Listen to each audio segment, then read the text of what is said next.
राधे राधे दोस्तों, जय श्री कृष्णा दोस्तों। कैसे हैं आप? आशा करते हैं आप स्वस्थ होंगे। आज हम आपको श्री कृष्ण ने पूतना का दूध पिया और उसकी मृत्यु कैसे हो गई, ऐसी एक प्रेरणादायक कथा सुनाते हैं। जय श्री कृष्णा। जैसे ही श्री कृष्ण ने पूतना का दूध पिया, उसकी मृत्यु हो गई। मैं आपको पूरी कथा विस्तार से बताती हूँ। पूतना और कंस की योजना। कंस ने जब श्री कृष्ण के जन्म का समाचार सुना तो उसने अपनी राक्षसी सेना को भेजा। उनमें से एक थी पूतना राक्षसी, जो रूप बदलने में माहिर थी। वह बहुत सुंदर और दिव्य रूप धारण कर लेती थी ताकि कोई उसे पहचान न पाए। पूतना गोकुल पहुंचती है। वह गोपियों के वेश में गोकुल पहुंची। उसके इरादे बहुत घातक थे। उसने अपने स्तनों पर विषैला लेप लगाया और एक सुंदर माता का रूप धरकर नंद बाबा के घर पहुंची। सभी ने उसे देवी स्वरूप समझकर रोक टोक नहीं करी। श्री कृष्ण को दूध पिलाना वह सीधी श्री कृष्ण के पास गई और उन्हें गोद में उठाकर अपने स्तनों से दूध पिलाने लगी। उनके स्तनों में घोर विष लगा था ताकि बाल कृष्ण जैसे ही पिएं तुरंत मृत्यु हो जाए। श्री कृष्ण की लीला। लेकिन कृष्ण कोई साधारण बालक नहीं थे। वे स्वयं भगवान विष्णु के अवतार थे।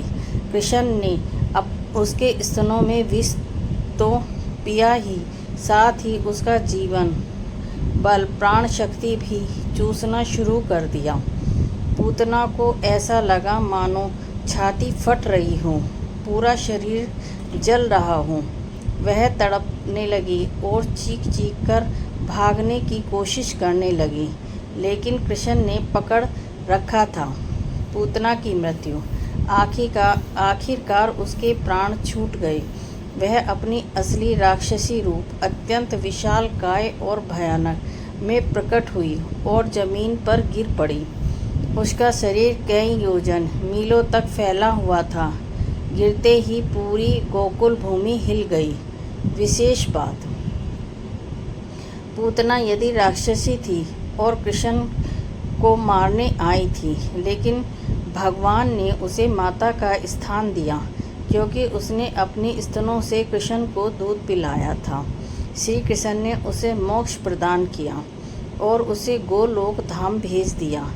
इस प्रकार पूतना की मृत्यु कृष्ण के विषपान करने से नहीं, बल्कि कृष्ण ने उसका जीवन बल खींच लिया, इसलिए हुई। क्यों मिली पूतना को मोक्ष? पूतना राक्षसी थी। उसका इरादा था कृष्ण की हत्या करना, परंतु भगवान कृष्ण की लीला गहरी है। वे किसी की भावना नहीं देखते, केवल सेवा और संपर्क को भी स्वीकार कर लेते हैं। माँ की तरह दूध पिलाना। पूतना ने अपने स्तनों से कृष्ण को दूध पिलाया। भले ही उसने विष था और उसका उद्देश्य हत्या का था, लेकिन शास्त्रों में कहा गया है, यदि कोई भगवान को मातृत्व भाव से भी स्पर्श कर ले तो उसका कल्याण हो जाता है। श्री सुखदेव ने महाराज ने राजा परीक्षित को बताया, कृष्ण ने पूतना को उसी प्रकार मोक्ष दिया जैसे माँ को मिलता है। यानी भगवान ने उसके पाप नहीं देखे, केवल यह देखा उसने दूध पिलाने का कार्य किया। माता का स्थान।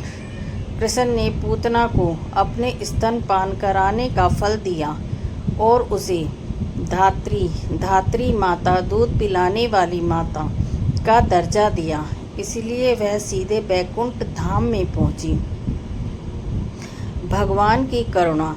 कृष्ण इतने दयालु हैं कि जो उन्हें मारने आया उसको तो मुक्ति दे दी, शत्रु को भी अपना बना लिया। यही उनकी लीला और अंत्य करुणा है। पूतना की मृत्यु भले ही राक्षसी रूप में हुई, लेकिन कृष्ण ने उसे माता की तरह मानकर मोक्ष दे दिया। इसी से यह शिक्षा मिलती है कि भगवान की शरण में आने पर किसी का भी उद्धार हो सकता है, चाहे उसका इरादा कुछ भी क्यों ना हो। अब मैं आपको पूतना की कहानी का रहस्य भी बताऊं, क्योंकि उसे कृष्ण की मृत्यु का साधन बनाने का शाप पहले से मिला था। पूतना की मृत्यु और मोक्ष केवल एक साधारण घटना नहीं थी, इसके पीछे गहरा पौराणिक रहस्य छिपा है। पूतना की कहानी का रहस्य। पूतना का पुनर्जन्म। भगवान और पुराणों के अनुसार पूतना का पुनर्जन्म रतनमाला नाम की एक स्त्री के रूप में हुआ था। एक बार नारायण भगवान का अवतार बामन रूप में आया। जब रतनमाला ने बामन देव को देखा तो उनके मन में मातृत्व भाव आया। उसने सोचा, काश यह सुंदर बालक मेरा बेटा होता तो मैं इसे दूध पिलाती।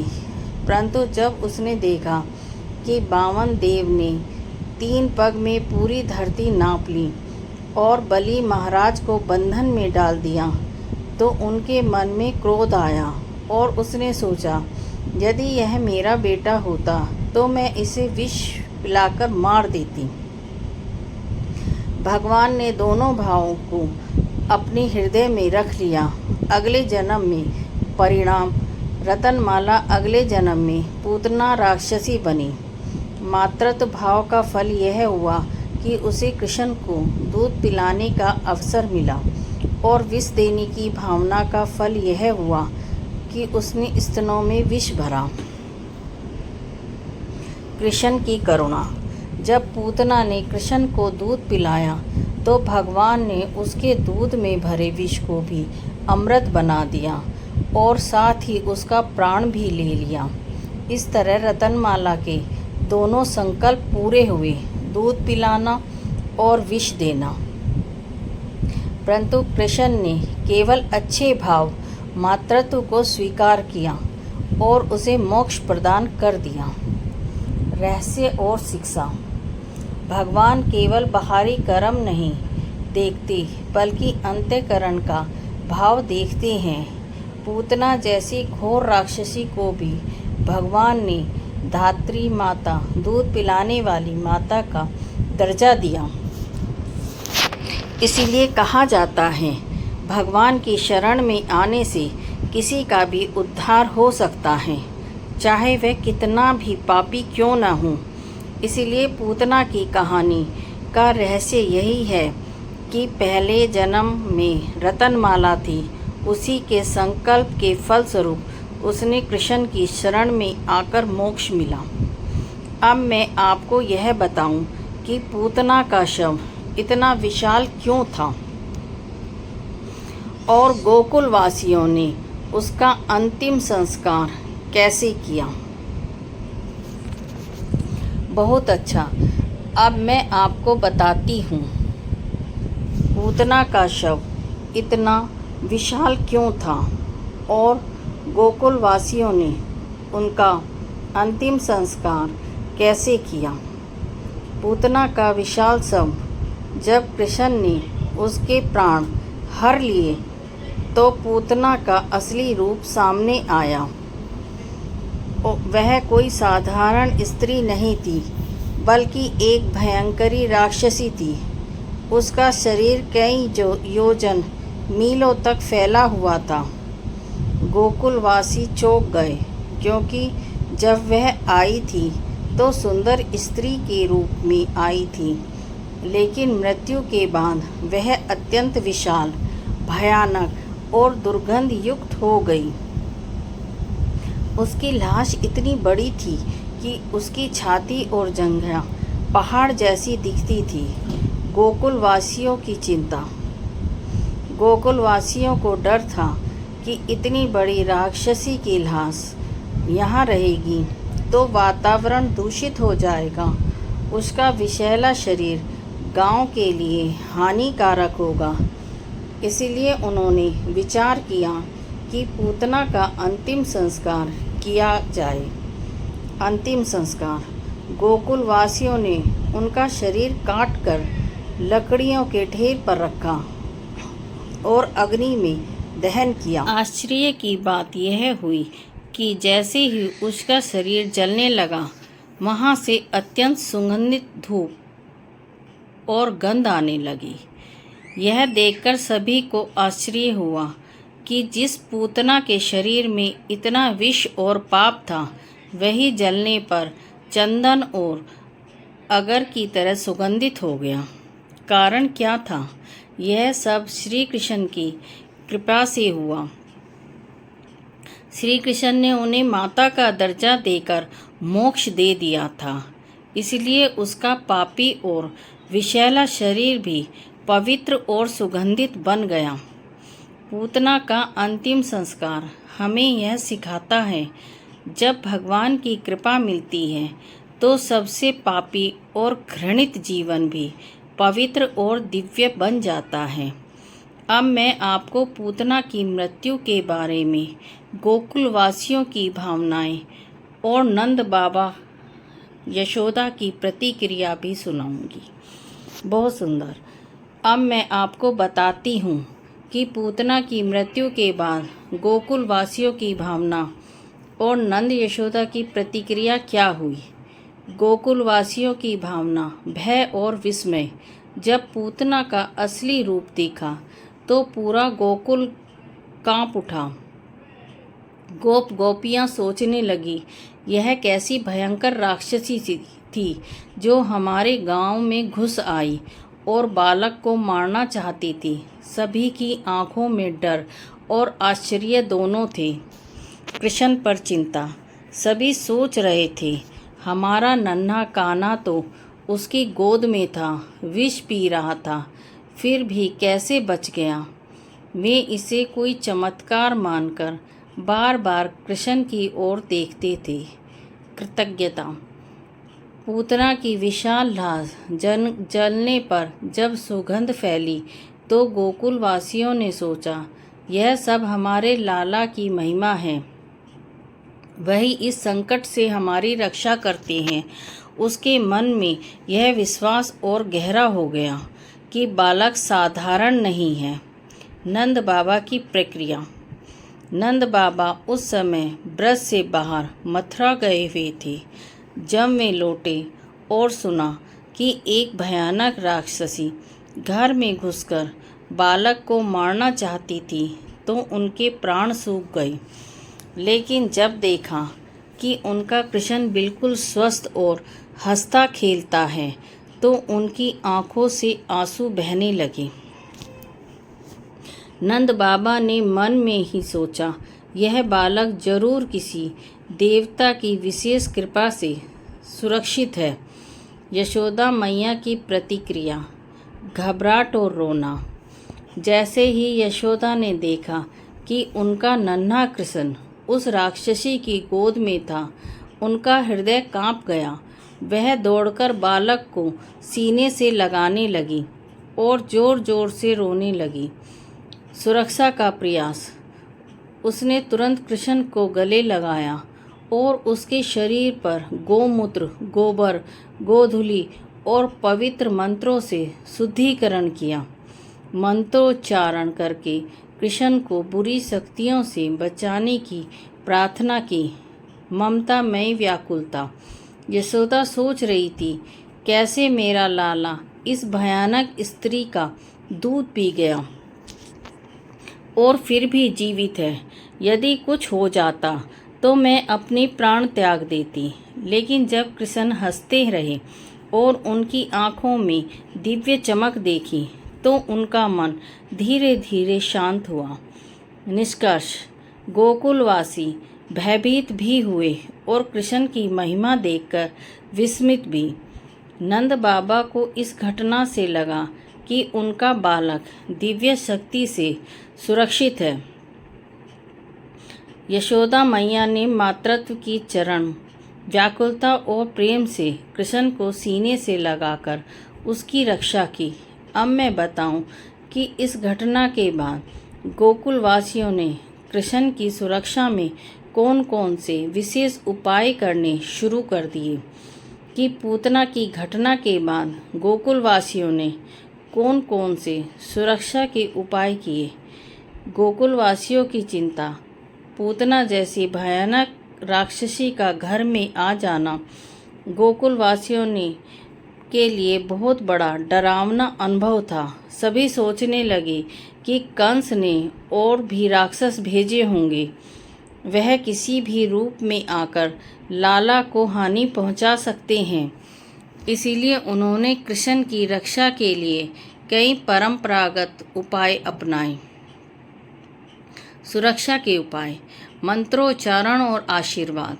गांव की वृद्धाएं और माताएं कृष्ण के चारों ओर बैठकर वेद मंत्र और रक्षा मंत्र पढ़ने लगी। गौ माता का चक्कर। यशोदा और रोहिणी ने गौ माता को कृष्ण के चारों ओर 7 बार घुमाया। मान्यता थी कि गौ माता की परिक्रमा से बालक पर लगी बुरी दृष्टि और दुष्ट आत्माओं का प्रभाव समाप्त हो जाता है। गोबर, गोमूत्र और गोधूलि। कृष्ण के शरीर पर गोबर, गोमूत्र और गाय के खुरों की धूल, गोधूलि का तिलक लगाया। यह सब शुद्धिकरण और अमंगल निवारण के लिए किया जाता है। रक्षा सूत्र और ताबीज। गोपियों ने कृष्ण की कलाई में रक्षा सूत्र, काला धागा बांधा। कुछ ने ताबीज भी पहनाए जिससे विशेष मंत्र सिद्ध थे ताकि राक्षस और बुरी शक्तियां पास न आएं। आरती और दीपक। हर शाम को गोपियां दीपक जलाकर कृष्ण की आरती उतारती। नमक, सरसों, लाल मिर्च लेकर उनकी नज़र उतारती और उसे आग में डाल देती। विशेष पूजा और व्रत। गोकुल की स्त्रियां कृष्ण की सुरक्षा के लिए देवी देवताओं की पूजा करती, विशेषकर शक्तियों की आराधना और नारायण की स्तुति करती। नंद बाबा का भाव। यशोदा मैया तो दिन रात कृष्ण के पास बैठी रहती, उन्हें अकेला छोड़ने की हिम्मत नहीं करती। नंद बाबा ने गोकुल वासियों से कहा, अब हम अपने लाला को और भी सावधानी से रखना होगा। पूतना की घटना के बाद गोकुलवासी मान गए कि यह बालक कोई साधारण नहीं। फिर भी उन्होंने मातृत्व और स्नेहवश हर संभव सुरक्षा का उपाय किया। वास्तव में यह सब कृष्ण की लीला थी ताकि सभी गोपियाएं प्रेम और चिंता से और भी गहराई से उनसे जुड़ जाएं। मैं आपको बताऊं कि इसके बाद कंस ने और कौन कौन से राक्षस भेजे कृष्ण को मारने के लिए और उनका क्या हश्र हुआ। अब मैं बताती हूँ कि पूतना की मृत्यु के बाद कृष्ण ने और कौन कौन से राक्षस भेजे और उनका क्या हश्र हुआ। कृष्ण की कंस की चिंता। जब कंस को पता चला कि पूतना मारी गई तो वह भयभीत और क्रोधित हुआ। उसने सोचा, यह साधारण बालक नहीं है, जरूर देवी देवताओं की कोई योजना है। तब उसने एक एक करके कई राक्षस भेजे। राक्षस और उनका अंत। शटासुर, गाड़ी का राक्षस। कंस ने शक्टासुर नामक राक्षस भेजा। वह बैलगाड़ी शकट के रूप में आकर बाल कृष्ण को दबाने की योजना बनाने लगी। कृष्ण ने खेलते खेलते अपने नन्हे पांव से ठोकर मारी और गाड़ी के साथ शक्टासुर का अंत भी हुआ। त्रिबाण व्रत, धूल तूफान राक्षस। कृष्ण ने दूसरा राक्षस त्रिबाण व्रत भेजा। यह भयंकर आंधी और तूफान का रूप लेकर आया, कृष्ण को उठाकर आकाश में ले गया। जब कृष्ण ने उसका गला दबा दिया तब वह मृतक होकर धरती पर गिर पड़ा। वात्यासुर, बछड़े का राक्षस। एक बार जब कृष्ण और बलराम चरवाहों के साथ खेल रहे थे तब वात्यासुर बछड़े का रूप धारण करके आया। कृष्ण ने उसकी पहचान कर ली और उसकी पूंछ पकड़कर उसे मार दिया और वह तुरंत मारा गया। बकासुर, बगुले का राक्षस। इसके बाद कृष्ण ने बकासुर नामक राक्षस भेजा जो बगुले के रूप में आया और कृष्ण को निगलने की कोशिश की। जब कृष्ण ने भीतर से उसकी चोंच फाड़ दी और उसे मार गिराया। अघासुर सांप राक्षस। एक और राक्षस था अघासुर, जो पूतना और बकासुर का भाई था। वह विशाल अजगर सांप के रूप में आया और अपना मुंह इतना बड़ा कर लिया कि पूरा गोप बालक दल उसमें समा जाए। कृष्ण स्वयं उसके भीतर गए और उसके शरीर को फाड़ कर बाहर निकले। बकासुर वहीं मृत होकर गिर पड़ा। धनुकासुर, गधे का राक्षस। कृष्ण और बलराम ने तालवान में जाकर धेनुकासुर का अंत किया। वह गधे का रूप धारण कर वहाँ रहता था और किसी को फल नहीं खाने देता था। बलराम ने उसकी टांग पकड़कर घुमाकर फेंक दिया और उसका अंत हुआ। कंस ने एक के बाद एक राक्षस भेजे, परंतु हर बार कृष्ण और बलराम ने उनका संहार कर दिया। यह सब देखकर गोकुलवासी हुए कि उनका कान्हा कोई साधारण बालक नहीं, बल्कि स्वयं भगवान का स्वरूप है। क्या आप चाहेंगे कि मैं आपको कंस द्वारा भेजे हुए सभी राक्षस, भयंकर राक्षस केशी और उसके अंत की कथा भी सुनाऊं? अब मैं आपको बताती हूँ कि केसी राक्षस की कथा। जब कंस ने पूतना, त्रिवाणवर्त, बकासुर, अघासुर आदि की मृत्यु के बाद भेजा।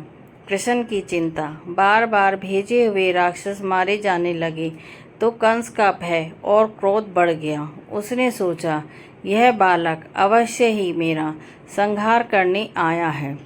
तब उसने अपने सबसे भयानक और शक्तिशाली राक्षस केशी को भेजा। केशी राक्षस का आगमन। केशी एक विशालकाय घोड़े के रूप में प्रकट हुआ। उसका शरीर पर्वत जैसा बड़ा, बिजली की तरह चमकती हुई आंखें अंगारों की तरह दहक रही थी। वह गोकुल में प्रवेश करते ही जोर जोर से हिनहिनाने लगा। उसकी हिनहिनाट और दहाड़ से धरती हिलने लगी, पेड़ गिरने लगे, पशु पक्षी भय से छिप गए। कृष्ण और केसी का युद्ध। जब गोकुल में हाहाकार मच गया तो कृष्ण वहाँ आए। केसी ने अपने विशाल मुंह से कृष्ण को निगलने की कोशिश की। तभी कृष्ण ने अपने नन्हे हाथ को उसके मुंह में डाल दिया। अद्भुत लीला। जैसे ही कृष्ण का हाथ केसी के मुंह में पहुंचा, वह हाथ लोहे की छड़ जैसा विशाल और भारी हो गया। केसी का गला घुटने लगा, उसकी आंखें बाहर निकल आईं। वह जोर जोर से तड़पने लगा। अंततः कृष्ण ने उसका प्राण वहीं हर लिया। विशाल घोड़ा राक्षस जमीन पर गिर पड़ा और मर गया। देवताओं का स्तवन। जब केसी का वध हुआ तो सभी देवता आकाश से पुष्प वर्षा करने लगे। नारद मुनि प्रकट हुए और बोले, वत्स, अब तुम्हारा कार्य सिद्ध पूरा होगा। कंस का अंत भी निकट है। तुमने केसी का वध करके अपने अवतार की पुष्टि कर दी। केसी राक्षस अहंकार और उग्रता का प्रतीक था। भगवान श्री कृष्ण ने उसका वध करके दिखाया कि चाहे अहंकार कितना भी बड़ा क्यों न हो, भगवान की शक्ति के सामने टिक नहीं सकता।